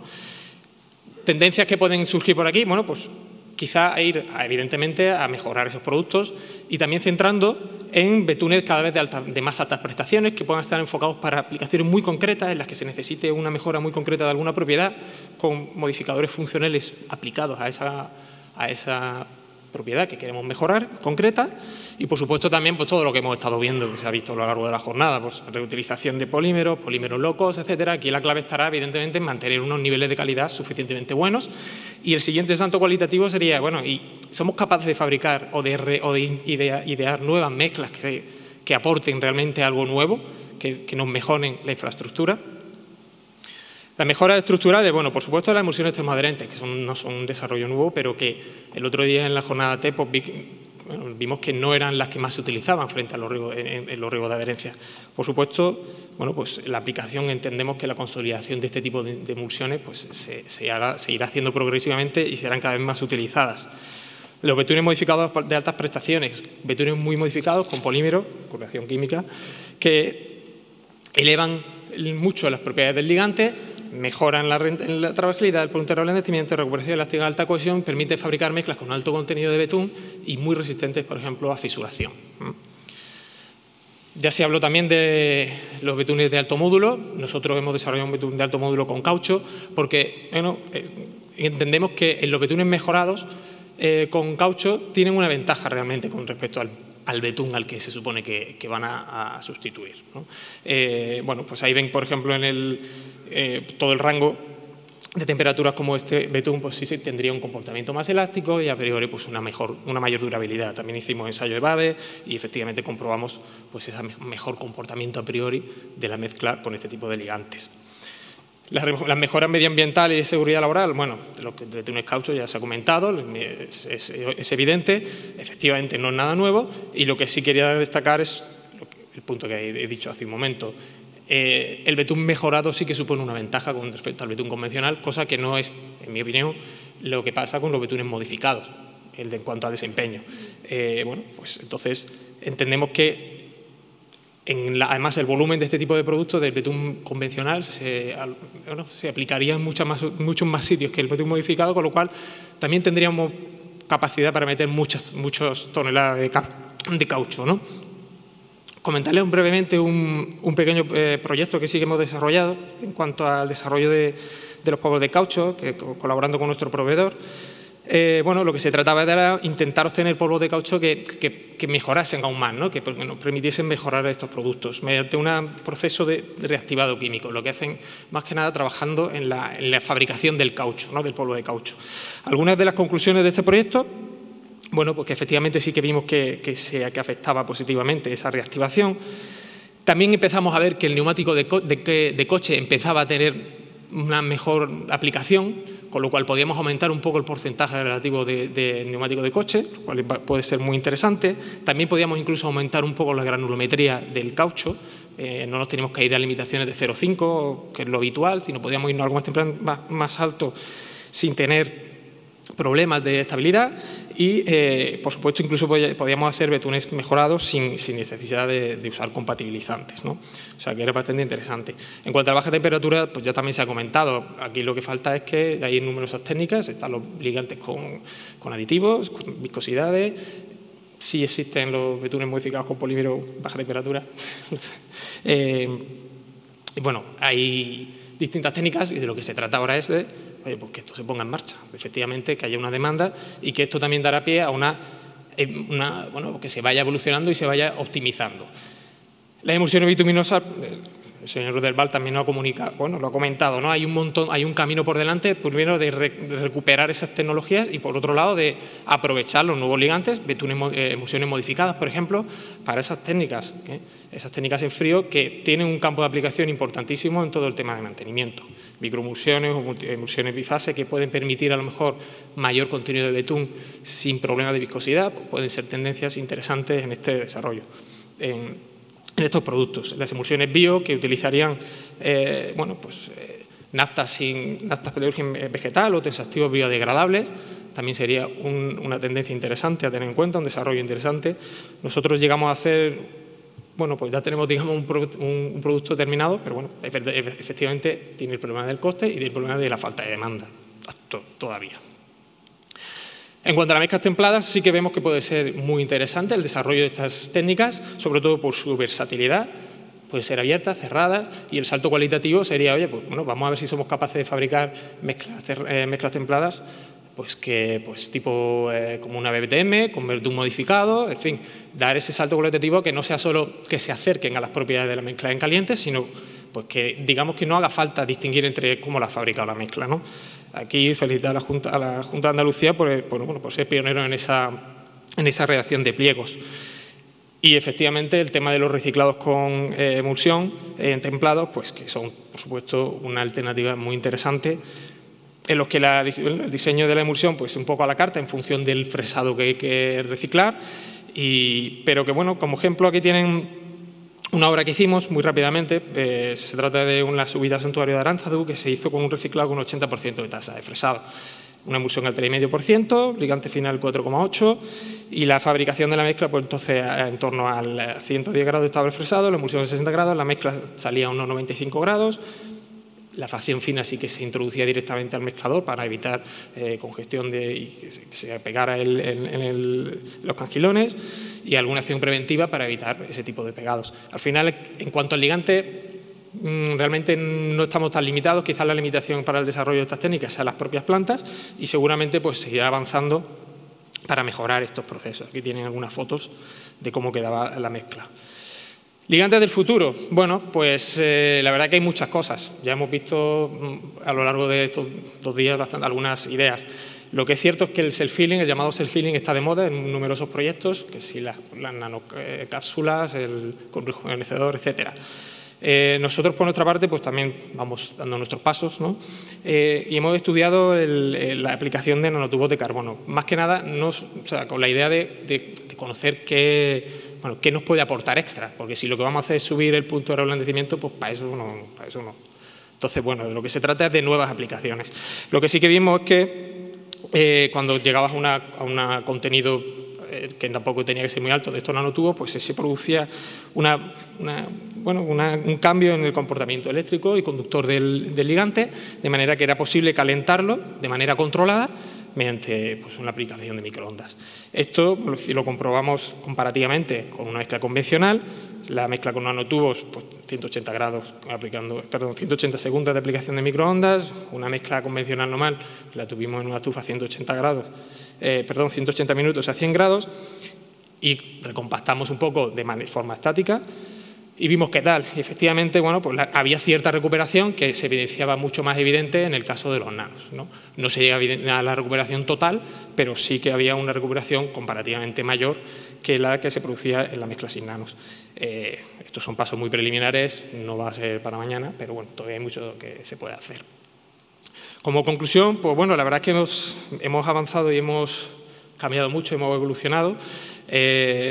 También han evolucionado mucho los ligantes bituminosos, desde los bituminos modificados a los de alta viscosidad. En fin, se dispone de una amplia gama de ligantes para la construcción de nuevas carreteras y su conservación, buscando los objetivos que he marcado al principio, de funcionalidad, durabilidad, el impacto con el medio ambiente inferior y la economía. Los nuevos ensayos nos permiten poner en valor las mejoras de las propiedades de estos ligantes, y pues tendremos que acostumbrarnos a hablar de módulo de fase, de ángulo complejo, etcétera, de aerología en general, y por supuesto que se sigue innovando a través del desarrollo de nuevos ligantes y productos con los que ofrecer soluciones óptimas a cada situación. Muchísimas gracias. Gracias, Vicente. Vale, muchas gracias, Maika. Buenas tardes a todos. El título de la ponencia que voy a exponer ahora se llama Esmar Vía, la calzada inteligente. Bueno, el firme en la construcción de una carretera, el firme supone un coste importante, en torno, podríamos decir, un 25%, por lo que una mala gestión del mismo puede suponer un derroche importante. Se sabe que desde la puesta en servicio de una carretera, sus características funcionales se van degradando, tanto las estructurales como las funcionales, debido pues, al tráfico y a la meteorología, básicamente. ¿Cuál es el objetivo de la conservación de carreteras? Pues conseguir alargar la vida del firme el mayor tiempo posible con el menor coste posible, es decir, gestionar la conservación, hacer una gestión de la conservación que sea duradera y optimizada. A día de hoy, los sistemas de auscultación de firmes lo que hacen es medir una serie de parámetros, normalmente suelen ser, depende del contrato, pero de flexiones, CRT e índice IRI, cada X tiempo y en función de unos niveles de calidad se actúa. Ayer por la mañana aquí se dijo, Xavier Flores dijo que lo que no se evalúa no se puede gestionar. Entonces yo quería plantearlo de otra manera. Si conseguimos mejorar esa evaluación de los firmes, esa auscultación, podremos mejorar su conservación. ¿Cómo se conseguiría esto? Pues lo ideal sería hacer una auscultación en tiempo real, es decir, una auscultación en directo. ¿Y esto cómo se hace? Pues ¿cómo se podría hacer? Mediante sensores. Bueno, nos guste o no nos guste, nos estamos smartizando. La sociedad en general, todos tenemos smartphones, ojo, no nos falle porque nos da algo. En nuestras casas, las casas del futuro, se habla de domótica, que al final son sistemas de smartización, y a nivel de carreteras, pues cada vez hay más interacción entre la calzada, se lleva contando 2 días, y los vehículos. Pues aparecen los paneles informativos donde te dice las incidencias, por ejemplo, ha habido un accidente en esta vía, desvíense para evitar atascos, se están instalando pórticos para evaluar el número de vehículos que pasan por una calzada, se está implementando la tecnología Wi-Fi del coche respecto a la vía. Actualmente, bueno, se están probando, como sabéis, los vehículos sin conductor, tanto de coches, que igual es un poco más el futuro, pero a nivel de metro ya se están aplicando. Entonces, ¿por qué no aplicar todo esto al sistema de gestión de una carretera? Bueno, pues esto es lo que busca SmartVía. Es utilizar la smartización, digamos, para gestionar los firmes y saber cómo están las carreteras en tiempo real. ¿Esto cómo se consigue? Pues mediante una serie de sensores que pueden ser de humedad, de presión, de temperatura, de deformación. Estos suelen ser los típicos, pero hay otros muchos. ¿Y qué aplicaciones puede tener esto?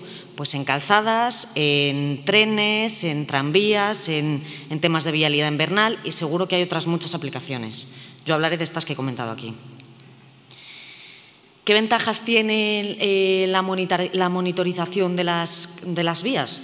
Pues que permite conocer el comportamiento real de una calzada, por ejemplo, el efecto del tráfico. Una vía se dimensiona para un tráfico, pero puede ser que el tráfico real no sea el que había de inicio cuando se hizo el estudio. Tiene en cuenta también las condiciones climáticas, pues el comportamiento de una vía no es el mismo en una zona de frío, de nieves, que en un sitio a lo mejor de fuertes gradientes térmicos o de temperaturas muy elevadas. Otra cosa importante es que la monitorización permite aumentar el conocimiento tanto del gestor de la vía como del mundo de la pavimentación. Permite evaluar el tiempo de vida de la calzada en tiempo real. Como tú sabes, estás siguiendo una serie de parámetros, tú puedes estimar el tiempo de vida que le queda a esa calzada. Esto permite mejorar el plan de actuación, es decir, una mejor gestión de la vía. ¿Y qué inconveniente puede tener? Pues en ciertos casos, como veremos ahora, pues que esto está orientado a nueva conservación, o sea, a nueva construcción. No en todos los casos, pero en algunos casos necesitamos vías de nueva construcción. Y estamos en un país en el que, digamos, las grandes vías ya están hechas, por decirlo de alguna manera. O sea, que nos centramos en la conservación. Bueno, aquí tenéis un ejemplo de una aplicación en la que se ve, bueno, pues sobre la explanada, pues la aplicación de un sensor de temperatura. A continuación se aplicarían unos sensores de humedad, presión y temperatura sobre lo que sería la capa granular, la zahorra, y bajo las capas de mezcla se aplicarían unos sensores de deformación y de temperatura. Todos estos sensores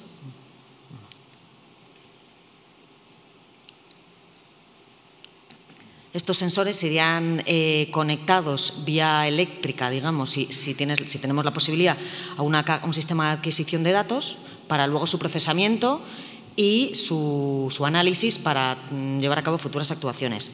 Si no hubiera la posibilidad de tener un tendido eléctrico cerca, bueno, se podría hacer vía Wi-Fi y mediante paneles solares, otro tipo de sistemas de obtención de energía, digamos, recopilar esos datos e enviarlos a la central de datos.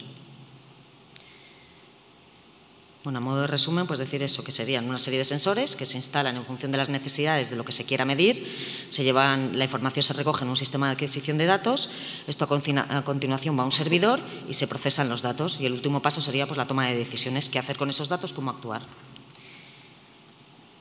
Aquí tenemos un ejemplo, por ejemplo, de una vía en la que se mide la deformación producida en la fibra inferior de las capas de mezcla bituminosa.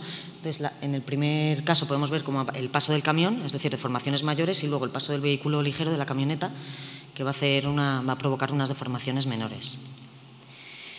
Bueno, he de comentar que aquí a nivel de sensores, los sensores de deformación, las galgas extensiométricas, son algo distintas a las habituales. Aquí se han seleccionado unas en forma de H que permiten una mejor unión entre la mezcla bituminosa y el sensor, porque si no hay una buena unión no te vale de nada el valor que te vaya a dar. Y son galgas muy finitas para permitir que haya o para minimizar la interacción o las perturbaciones en la capa de mezcla bituminosa. Normalmente las galgas extensiométricas se suelen colocar en la zona de rodada del carril, con un menos 20 centímetros pues para las posibles, digamos, zigzagueos del vehículo sobre la vía para cubrir toda el ancho de rodada. De esto se ha llevado a cabo un tramo de prueba en la A75, que es una autovía que va de Montpellier a Clermont-Ferrand. Es una vía de 2+2 carriles, o a doble sentido, con 2 carriles por sentido. Esto está en macizo central de Francia, que se llama, y son unas zonas con fuertes gradientes térmicos y se suelen producir lluvias e incluso nevadas en función de pues si es invierno o de cuando estamos de la estación climática. Tiene un tráfico elevado, entonces aquí lo que se hizo era una vía ya existente, aprovechando que había que hacer una rehabilitación de la vía, se cogió un tramo de 35 metros y se monitorizó. O sea, esto no te iba a dar información de toda la vía porque vas a hacer un tramo nuevo, por lo que no te va a dar información de cómo está el pavimento existente, previo y posterior al tramo de prueba. Pero sí nos va a dar una idea o nos va a dar información de cómo se comporta, o sea, si hemos colocado los sensores adecuados en el lugar adecuado y si nos da una información que realmente nos interese. Bueno, la vía consistía de arriba para abajo, era una mezcla tipo BBTM, a continuación había una AC22S y debajo una AC32G. Entonces, bueno, pues como hemos dicho, el objetivo es evaluar condiciones climáticas y correlacionar estas con el comportamiento termohidromecánico de la vía. Aquí, ¿qué es lo que se hizo? Pues se colocaron diversos captores. Se colocaron unas sondas de temperatura en el arcén de la vía para ver qué temperatura teníamos sobre el soporte, 2 sondas de humedad en la zona de la zahorra, separadas, el tramo hemos dicho que eran 35 metros, pues separadas 15 metros para ver qué humedad real tenía esa zahorra.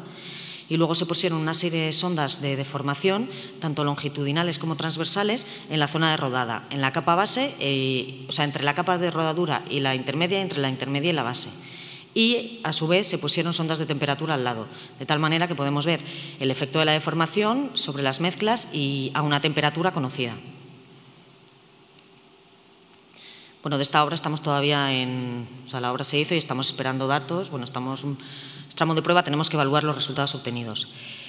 Esta tecnología de Smart Vía, aparte de en calzadas, se puede aplicar, por ejemplo, en ferrocarriles. Se han hecho unos tramos de prueba en Francia y aquí pues sería lo mismo, una serie de sensores. En este caso lo que se ha hecho, se han puesto sensores de aceleración y deformación en lo que es las vías y en las traviesas sensores de aceleración, de tal manera que se puede evaluar cuál es el efecto del tren cuando está entrando en la estación, de la frenada del tren al entrar en la estación, sobre todo.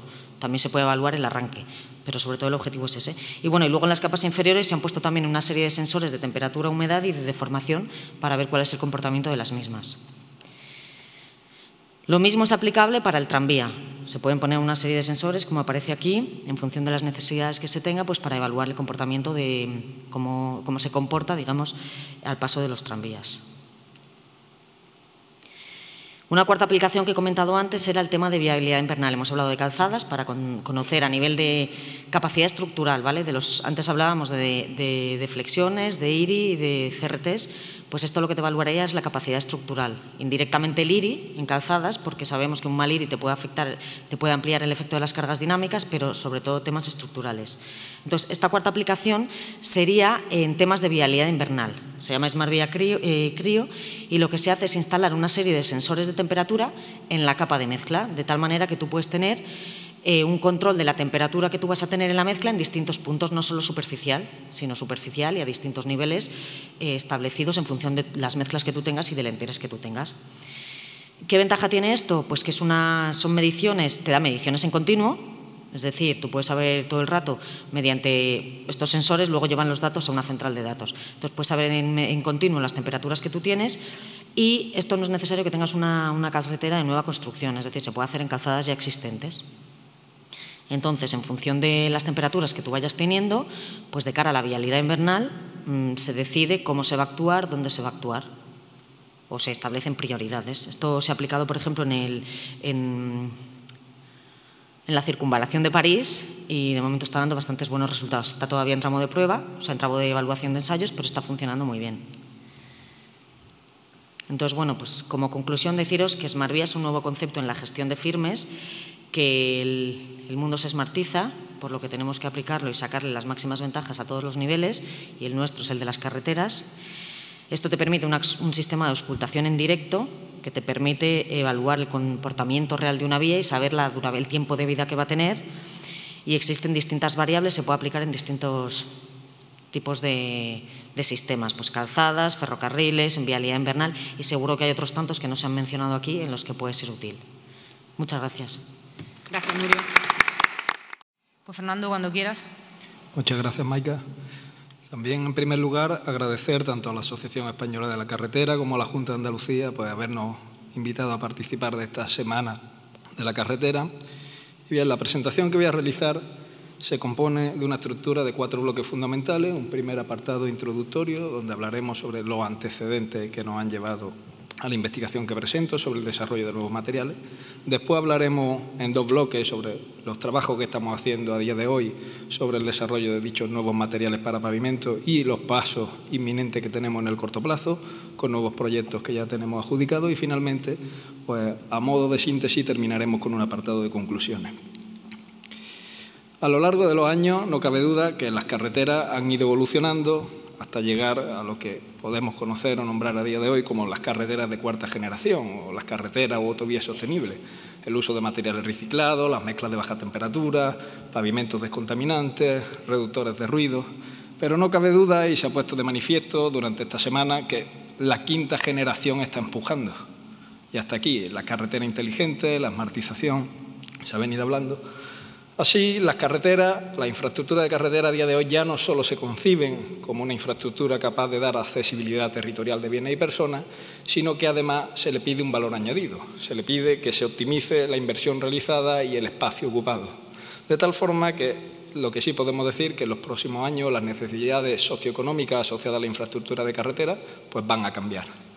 Van a cambiar en tanto y en cuanto que se va a pedir que se incremente la durabilidad de estas vías, se minimicen los costes de mantenimiento de las mismas, que se maximice la seguridad vial, se va a pedir que se controle mejor el estado del firme, se monitorice así como el control del tráfico que circula, se va a pedir que estas vías, estas infraestructuras sean autosuficientes energéticamente, de la misma forma que sean capaces de integrar esos desarrollos en los vehículos, esos nuevos vehículos autotripulados. Y de la misma forma se va a pedir que sean carreteras capaces de comunicarse en tiempo real con los usuarios. Y en definitiva, debido a ello, lo que tenemos, nuestra necesidad como ingenieros, es desarrollar nuevos materiales que permitan abordar esas necesidades en las carreteras.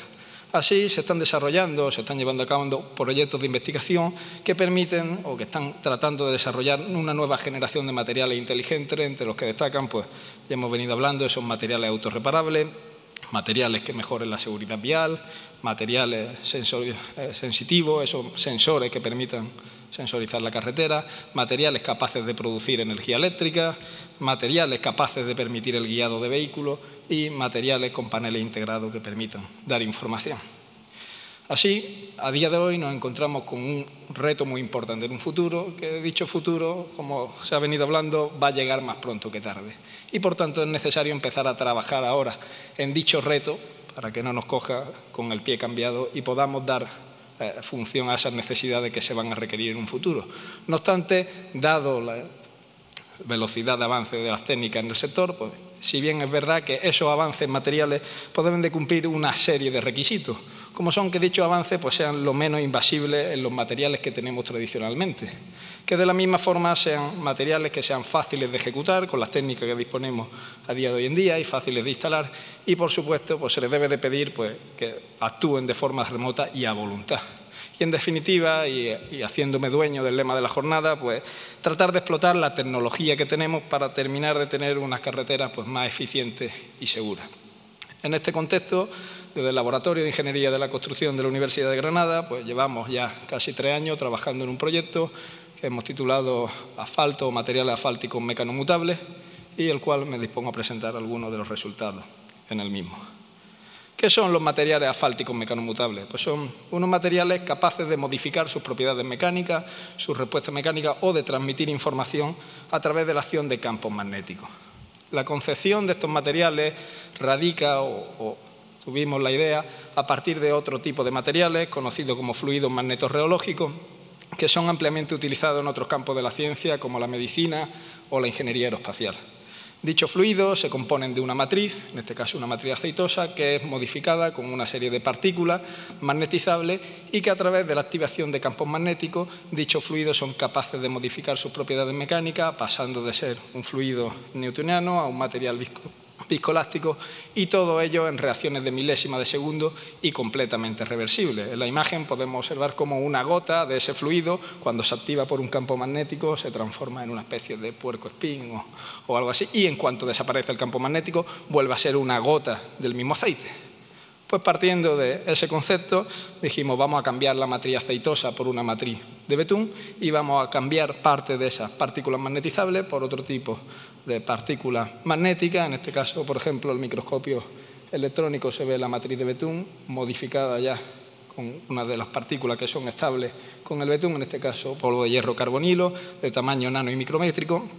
Y bueno, de la misma forma, al activarlos con campos magnéticos, dichos betunes, con el que fabricaríamos los asfaltos, la mezcla bituminosa, cuando los sometemos a la acción de campos magnéticos, somos capaces de modificar sus propiedades mecánicas.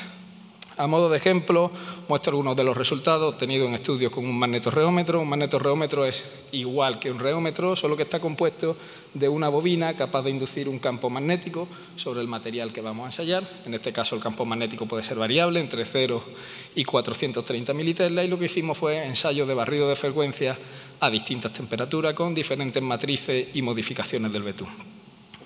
Aquí muestro algunos de los resultados de los diagramas de Black utilizados con los ligantes mecanomutables. Para los no iniciados en la reología, pues bueno, un poco decir que los valores elevados de ángulo de fase y bajos de módulo corresponden a materiales viscosos o ensayados a altas temperaturas, y los valores más elevados de módulo y bajos de ángulo de fase corresponden a materiales más elásticos o ensayados a menores temperaturas. Estos resultados son a partir de una matriz de un betún 50-70, relativamente blando y con distintas dotaciones de modificación de nanopartículas, sin activación del campo magnético. Observamos que conforme incrementamos el campo magnético que aplicamos sobre el material, su reología se modifica completamente. A 0,5 amperios obtenemos respuestas mucho más elásticas, una caída drástica del ángulo de fase para las mismas condiciones de ensayo y de la misma forma incremento del módulo, lo que indica una mayor consistencia. Si incrementamos el campo magnético inducido, el fenómeno se agudiza, llegando a obtener valores bastante grandes de caída de ángulos de fase, de hasta el 80% a altas temperaturas y de 20 a bajas, y de la misma forma grandes incrementos de módulo de hasta 80 veces a bajas temperaturas, a altas temperaturas, perdón, y de hasta 2 veces a bajas temperaturas. Si cambiamos, aquí tenemos algunas de las imágenes del cambio de la matriz al inducir el campo magnético al microscopio electrónico. Si cambiamos la consistencia de la matriz, el tipo de betún de menor módulo, o sea, de mayor módulo, observamos exactamente lo mismo. Misma evolución y misma recuperación. Con lo cual, lo que sí afecta el tipo de matriz, afecta el contenido, y esto nos permite decir que podemos diseñar ligantes mecanomutables a la carta, con la consistencia que más o menos queramos. Si lo evaluamos en función de dos betunes normales, un 50-70 y un betún de alto módulo, observamos cómo al aplicar campos magnéticos podemos pasar de tener betunes normales a betunes muy elásticos con módulos parecidos a los de alto módulo, y si partimos de betunes de alto módulo podemos obtener betunes con una consistencia muy superior. Pero no obstante, el tráfico real no se aplica de forma continua, no tendríamos que activar este material de manera continua, sino que solo deberíamos de activarlo cuando nos interese, es decir, cuando una carga esté sobre el material. Y para ello hicimos algunos ensayos adaptados en el que aplicábamos solo la propiedad mecanomutable en el segundo donde se aplica la carga y después lo dejábamos. En este caso hicimos algunos ensayos de CRIP repetido, aplicando solo el campo magnético en el segundo donde se aplica el CRIP, y se observaron disminuciones de la deformación bajo carga cíclica en ambas matrices de una forma muy considerable. Si escalamos los resultados a un mástico compuesto por una arena muy fina, el filler y el material mecanomutable, observamos este el ensayo UGR-FA, aplicábamos algunos ciclos de carga y terminábamos observando en el material pues, que evidentemente se producía una deformación. Para ver la capacidad de escalar a un mayor tamaño que la reología que ocurría en el material, poníamos simplemente un imán de neodimio a ver qué hacía. Evidentemente el imán de neodimio iba a generar un campo magnético y dicho campo magnético, fijaros lo que ocurría, no recuperaba del todo la posición, pero considerablemente lo recuperaba. A continuación voy a pasar a exponer algunas de las otras aplicaciones que estamos investigando a día de hoy en el laboratorio, como el hecho que ya ha comentado Vicente de materiales autorreparables. En este caso, al ser partículas inducible magnéticamente, una corriente de Foucault, como la de las cocinas de inducción electromagnética, si pones la mano no te quema. De la misma forma, esas micropartículas, nanopartículas, son las únicas que se van a calentar, sin calentar el resto de la muestra. De tal forma que si le aplicamos una corriente de inducción magnética, corriente de Foucault, solo las partículas se calentarían, luego podríamos aplicar tratamientos de forma localizada, donde solo la zona relativamente cercana a dichas partículas se calentaría, provocando ese fenómeno de healing o de autocurado que comentaba. Otras aplicaciones pues, de aumento puntual para capacidad portante en puertos donde caen contenedores y queremos que incremente el módulo de la mezcla en un instante, o en el aterrizaje de aviones en aeropuertos, pues se podrían poner un sistema de bobinado, por una corriente eléctrica genera un campo magnético en bobina, si metemos una corriente eléctrica en un emparrillado de bobina generaría un campo magnético saliente que si ponemos sobre el asfalto mecanomutable generaría puntualmente incrementos de capacidad portante en el firme. De la misma forma, esas corrientes de Foucault, en un pavimento que tuviera hielo, generamos corrientes alternas de Foucault, activaríamos, se calentaría el pavimento puntualmente, fundiríamos el hielo y tendríamos nuestro pavimento funcionando. Y finalmente, ¿por qué no?, utilizar estos materiales mecanomutables para codificar el asfalto. Tener diferentes dotaciones de asfalto con partículas para el guiado de vehículos, por ejemplo, asfalto a 100 km por hora, a partir de aquí 80 km por hora. Tenemos un vehículo con un detector de metales, como los de la playa, asociado a una CPU que asocie y cuando detecte que hay una determinada concentración de partículas, pues le dé una orden al motor como va más rápido de lo que debe, reducir velocidad. Así podríamos codificar la carretera con diferentes porcentajes en función de si estamos en el arcén, en una vía 80, a 100, en el carril de adelantamiento, y así el coche o el vehículo sabe sobre qué superficie se encuentra en todo momento. Como próximo paso, bueno, hablar que estábamos en estas carreteras de cuarta generación, ya ha llegado la quinta, y desde el Laboratorio de Ingeniería de la Construcción, pues sí, seguimos trabajando mucho en los proyectos de cuarta generación, tenemos muchos proyectos asociados a la reutilización del RAD, de polvo de neumático, mezclas de baja temperatura, pero en los últimos años, aparte del proyecto de materiales bituminosos mecanomutables, hemos adquirido una serie de diferentes proyectos asociados a estas nuevas tecnologías de materiales inteligentes para carreteras. El primero de ellos, un proyecto europeo en Marti, con diferentes socios como la Universidad de Nottingham, IFSTAR, Politécnico de Milán, AECOM, IFAS. ¿Vale? Lo que vamos a estudiar pues materiales de sensorización, estudio de fibra óptica y diferentes tipos de materiales innovadores para carreteras. De la misma forma, un proyecto en la nueva convocatoria Retos Colaboración con CEPSA, en la RESPAF, materiales nanomodificados resilientes, sostenibles e inteligentes para pavimentos del futuro, donde estudiaremos betunes mejorados químicamente para mejorar su resiliencia y de la misma forma pues, estudios de reparación de daños y de dosificación de rejuvenecedores durante su vida de servicio. Además, internamente en la universidad tenemos el proyecto UGR Grasfener, que se trata del estudio de aplicación de grafeno en la modificación de betunes, y de la misma forma un proyecto que tenemos con la empresa UC10 y Pinturas Colmer para el estudio de la mejora de la seguridad vial a través de pintura inteligente y más sostenible. Como conclusiones de mi presentación, pues decir que las carreteras son un eje fundamental al desarrollo de nuestra sociedad y que por ello es necesario desarrollar nuevos materiales que se adapten a sus necesidades. El nuevo proyecto, los nuevos materiales desarrollados de la Universidad de Granada, pues han demostrado ser capaces de modificar las propiedades mecánicas de los ligantes bituminosos, adaptándose a las cargas a las que son sometidas y permitiendo reducir las deformaciones producidas, y de la misma forma abriendo un nuevo campo de investigación bastante amplio pues, al incremento de la resistencia, sensorización, posicionamiento, autorreparables, etc.